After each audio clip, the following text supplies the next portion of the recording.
Assalamualaikum warahmatullahi wabarakatuh. Alhamdulillahirrabbilalamin. Wassalatu wassalamu ala asrafil anbiya'i wal mursalin wa ala alihi wa sahbihi ajma'in, amma ba'du. Alhamdulillah, puji syukur kehadirat Allah.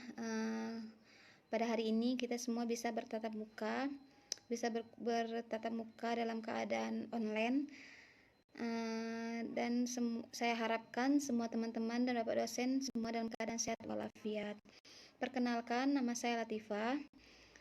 Saya dari kelas Prodi PGMI 3B Setai Asanta Jambi. Dalam kesempatan kali ini saya dari kelompok 7, yang kebetulan saya ini bukan kelompok tapi saya individu. Saya akan menjelaskan isi makalah saya yang berjudul Pembelajaran Fikih SD. Dan jika nanti dalam penjelasan saya ada yang kurang atau ada yang ingin bertanya, silahkan bertanya di kolom komentar yang akan saya tautkan di link YouTube saya. Kali ini saya akan menjelaskan makalah yang saya buat yang berjudul Pembelajaran Fikih SD atau MI. Seperti biasa, dalam makalah ada kata pengantar, ada pendahuluan, pembahasan, dan ada penutup. Di sini dalam bab 1 pendahuluan saya membuat latar belakang masalah makalah saya ini, yaitu menekankan aspek fikih ini menekankan tentang ibadah dan muamalah yang benar dan baik. Apalagi yang kita ajarkan ini adalah anak-anak SD yang masih sangat kecil, dan tentunya kita harus hati-hati dalam mengajarkan fikih ini sendiri, yaitu tata cara ibadah yang benar kepada anak-anak didik kita masing-masing nanti atau yang sudah jadi guru sekarang. Karena rata-rata teman-teman sudah jadi guru ya sekarang, guru SD. Di zaman sekarang sangat penting pelajaran agama ya, apalagi pelajaran fikih, karena zaman sekarang banyak kita temui masalah-masalah yang muncul yang sangat membutuhkan kajian-kajian fikih dan syariat, dan juga tentang pelajaran-pelajaran agama yang sangat dibutuhkan oleh generasi-generasi zaman sekarang ini. Adapun rumusan masalah dalam makalah saya ini seperti biasanya pada makalah-makalah lain, yaitu kita dalam makalah ini menjelaskan apa sih pengertian fikih di SD itu apa, dan poin kedua, apa tujuan pembelajaran fikih itu, tujuannya apa. Nanti kita akan bahas fungsi pembelajaran fikih di SD itu apa. Poin keempat, bagaimana komponen pembelajaran fikih di SD, dan poin kelima, apa saja pendekatan pembelajaran dan penilaian fikih. Sedangkan tujuan pembelajaran fikih ini kita bisa lihat dan kita bisa baca. Ini 1-5 teman-teman bisa baca sendiri tujuan yang saya buat di makalah saya ini. Dan kita masuk kepada bab kedua, yaitu pembahasan. Biasanya pembahasan ini kebanyakan tentang pengertian ya, pengertian apa sih pengertian konsep dasar pembelajaran fikih di SD. Sebelum saya paparkan pengertian pembelajaran fikih secara utuh, ada baiknya kita jelaskan terlebih dahulu pengertian pembelajaran dan pengertian fikih secara harfiah. Pembelajaran adalah suatu kombinasi tersusun unsur-unsur manusiawi, material, fasilitas, perlengkapan, dan prosedur yang saling mempengaruhi dalam mencapai tujuan pembelajaran. Di sini manusia yang terlibat dalam sistem pembelajaran terdiri dari, ya tentu saja ada anak didiknya, ada gurunya, dan ada tenaga-tenaga lain yang saling berhubungan dengan sistem pembelajaran ini sendiri. materi seperti buku-buku, film, audio, dan yang lain-lainnya. Audio ini sangat penting zaman sekarang karena di masa pandemi ini kita belajar melalui WA. Sering kita misalnya dalam pembelajaran fikih ini tentu saja audio sangat berperan karena kita kan mempraktekkan bacaan, misalnya bacaan sholat. Pasti guru tersebut membutuhkan audio dalam pandemi COVID-19 ini. Tata cara bacaannya, kita share bacaannya, terus kita menggunakan audio sebagai praktek bacaan dari kita, bagaimana kita mempraktekkan bacaan sholat yang benar.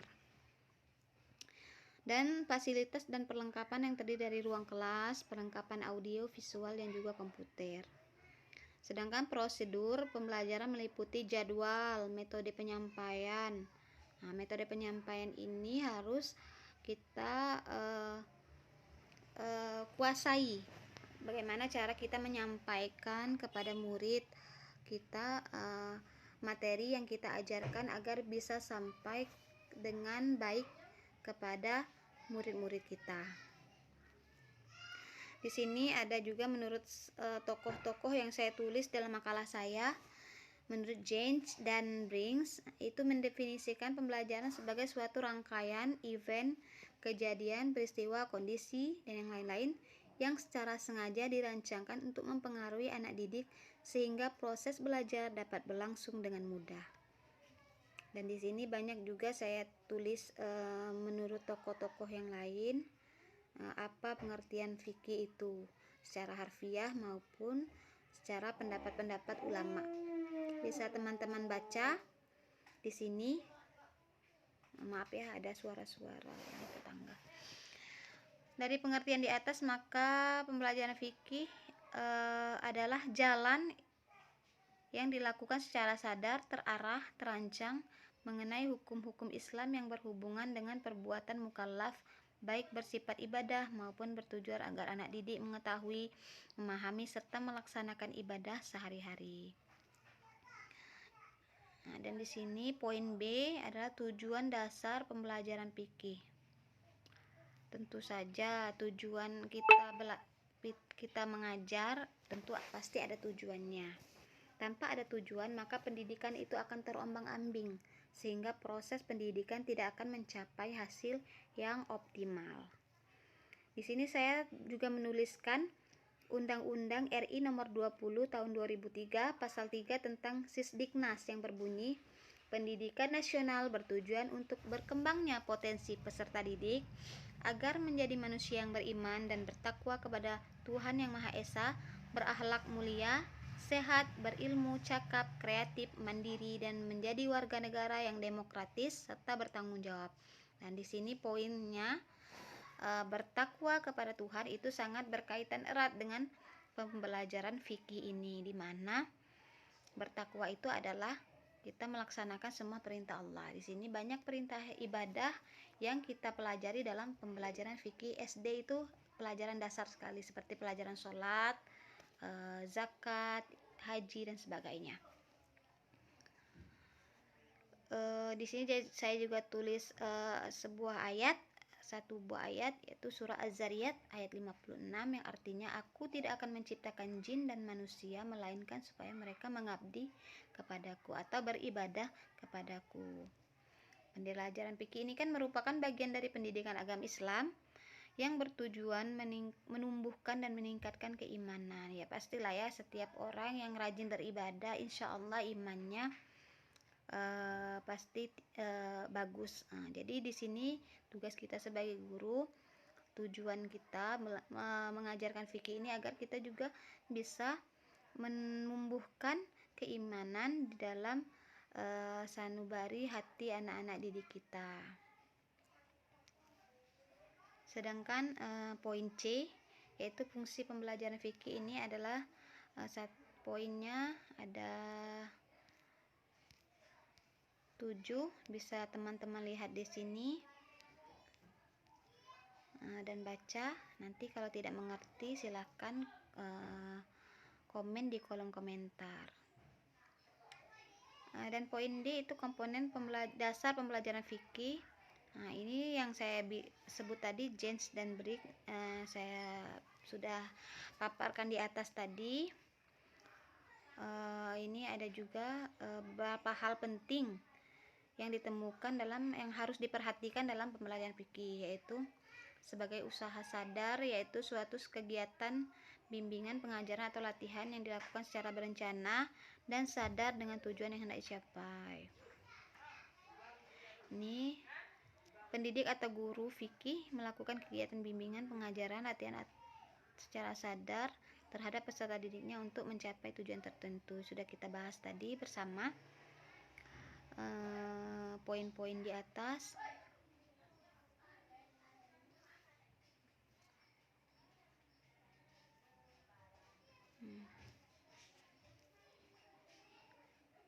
Ini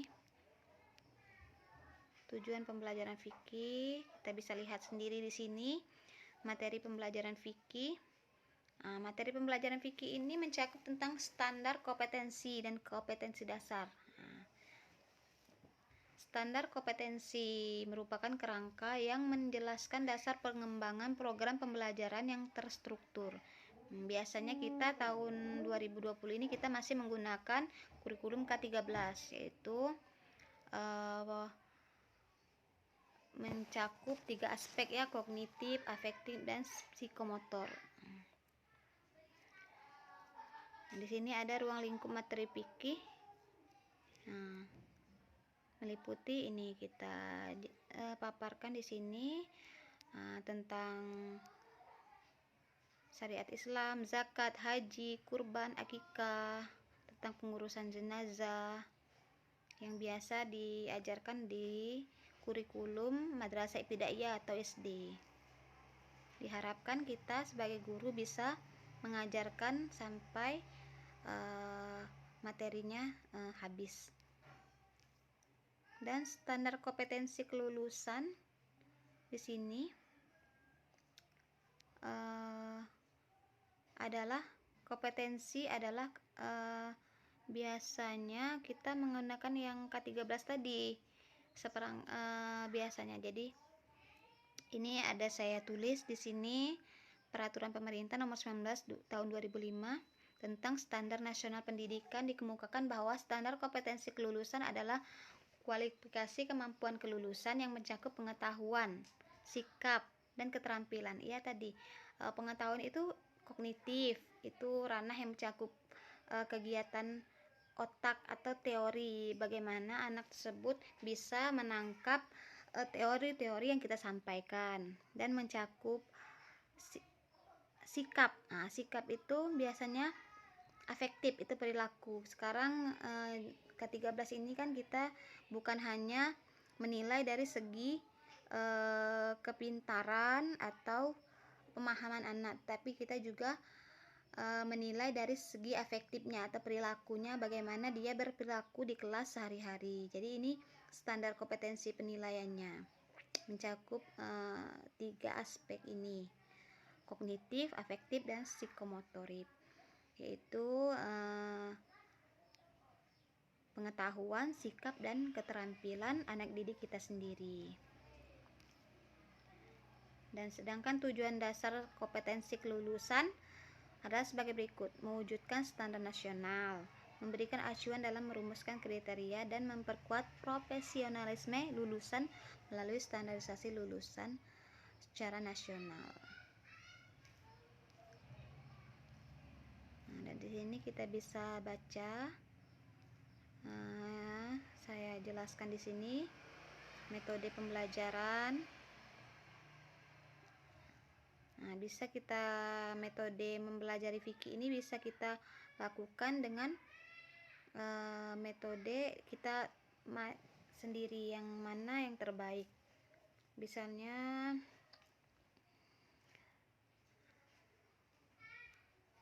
melalui cerita atau melalui praktek langsung, terserah gurunya masing-masing. Terus ini ada media. Bisa teman-teman baca di sini